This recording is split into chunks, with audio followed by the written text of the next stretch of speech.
warahmatullahi wabarakatuh. Saya Salsabila Rizky Istiqomah dari kelas 11 MIPA 1 ingin mempresentasikan tentang tujuan dan metode keluarga berencana dan juga gangguan dalam sistem reproduksi.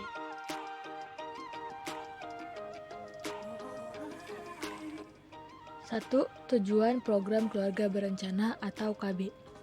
Yang pertama, mengendalikan kelahiran dan pertambahan penduduk. Program ini berfungsi untuk mengurangi populasi penduduk pada suatu negara agar tidak adanya kepadatan penduduk yang memberikan dampak bagi perekonomian keluarga dan stabilitas negara. 2. Meningkatkan kesejahteraan keluarga. Tujuan keluarga berencana selanjutnya yakni untuk meningkatkan kesejahteraan keluarga. Dengan adanya program KB, maka keluarga mampu merencanakan pengeluaran dan kebutuhan keluarga agar seimbang dengan pendapatan yang dimiliki. 3. Meningkatkan kesehatan keluarga. Dengan adanya program KB, diharapkan kesehatan keluarga yang menjadi peserta program KB juga meningkat. Selain kesehatan reproduksi dan mental sang ibu, anak yang dilahirkan juga dapat tumbuh normal dan diberikan kasih sayang yang penuh oleh orang tua. 4. Mengatur jarak kelahiran anak. Terakhir, tujuan keluarga berencana juga berguna untuk mengatur jarak kelahiran anak. Anak-anak yang dilahirkan akan tumbuh besar dan penuh kasih sayang karena banyaknya waktu luang yang dimiliki orang tua.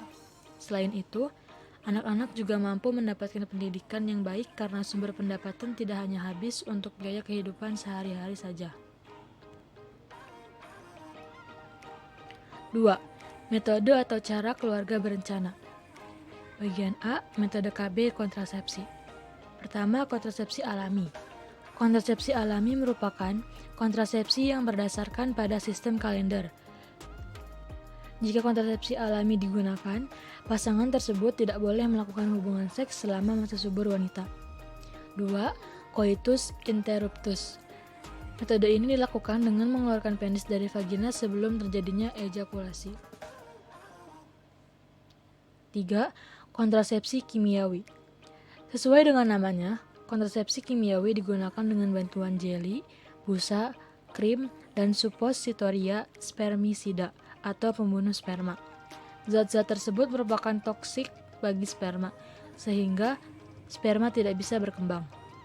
4.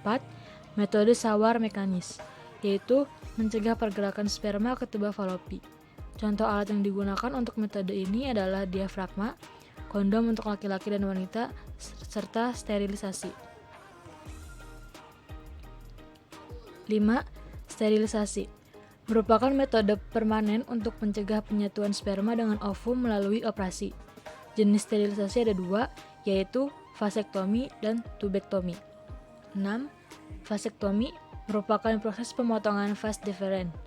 Setelah vas deferens dipotong, kedua ujung saluran diikat agar sperma tidak dapat mengalir, sehingga cairan semen tidak mengandung sperma. 7. Tubektomi atau ligasi tubuh, yaitu pemotongan dan pengikatan saluran tuba falopi sehingga ovum tidak memasuki uterus. B. Metode KB pencegah ovulasi. Pertama, pil KB mencegah ovulasi dengan menekan sekresi gonadotropin.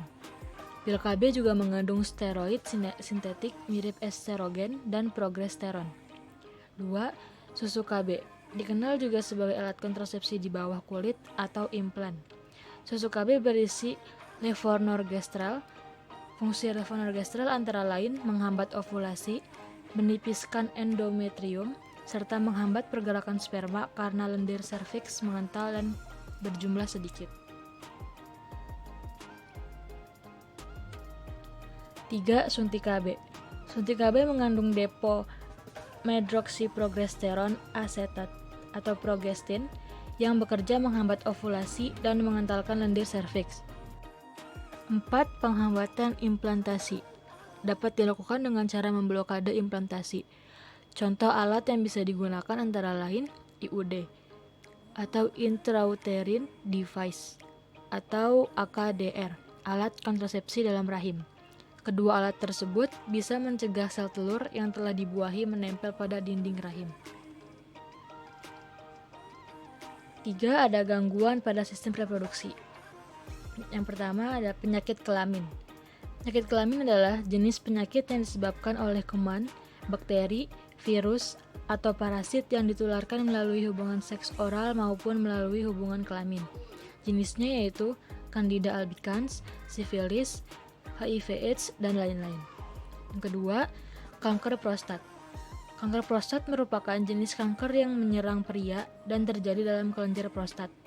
Jenis kanker ini umumnya memiliki gejala gangguan buang air kecil, sehingga sebagian besar mengidap kanker prostat umumnya berusia lebih dari 65 tahun. Meski begitu, kanker prostat terbilang tidak agresif dan terjadi secara perlahan.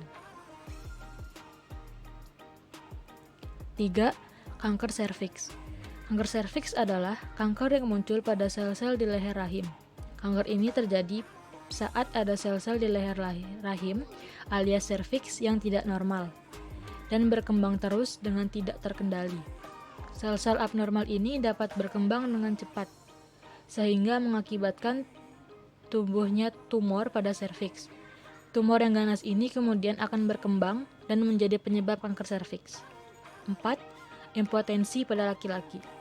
Disfugasi ereksi atau impotensi adalah kondisi ketika penis tidak mampu ereksi atau mempertahankan ereksi, walau terdapat rangsangan seksual.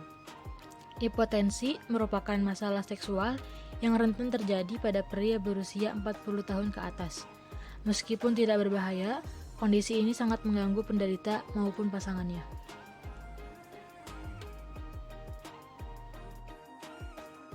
Sekian presentasi yang dapat saya sampaikan. Kurang lebihnya mohon maaf. Wassalamualaikum warahmatullahi wabarakatuh.